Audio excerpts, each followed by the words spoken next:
तुम्ही पाहत आहात MCN न्यूज मराठी। बारामती तालुक्याच्या माळेगाव बुद्रुक येथील 23 वर्षीय प्रतीक धंगेकर या तरुणाचे अपहरण करून त्याला बेदम मारहाण केल्याचा धक्कादायक प्रकार समोर आला आहे। या प्रकरणी बारामती तालुका पोलीस ठाण्यात गुन्हा दाखल असून संबंधित आरोपी पिंटू धुमाळ राहणार कोराड याला पोलिसांनी अटक केली आहे।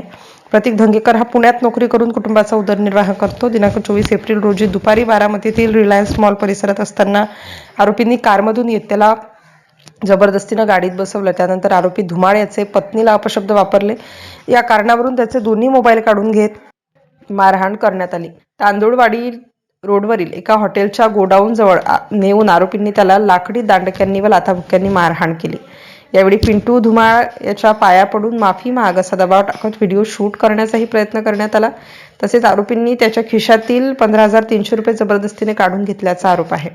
मारहाणी दरम्यान त्याचे घड्याळही तुटून पडले असून ते आरोपींकडून उचलून घेतल्याचे फिर्यादीत नमूद आहे। गंभीर मारहाण करून आरोपींनी त्याला रस्त्यावर सोडून दिले। तसेच पोलिसात तक्रार दिल्यास जीवे मारण्याची धमकीही दिली। तक्रारदाराची या तक्रारीवरून बारामती तालुका पोलीस ठाण्यात फिर्याद दाखल आहे। या प्रकरणी पिंटू उर्फ शरद धुमाळ, भारत मोहिते, अक्षय सोनवणे, अधिराज मोरे व इतर अनोळखी व्यक्तींविरोधात अपहरण करून मारहाण करणे आणि जबरीने वस्तू काढून घेण्याबाबत गुन्हा दाखल करण्यात आला आहे।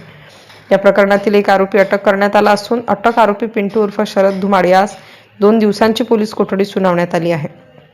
पुढील तपास पोलीस निरीक्षक चंद्रशेखर यादव यांच्या मार्गदर्शनाखाली पोलीस उपनिरीक्षक अमोल कदम आणि पोलीस जवान दादा दराडे करीत आहेत। MCN न्यूज मराठीकरिता कृष्णमूर्ती जगताप, बारामती।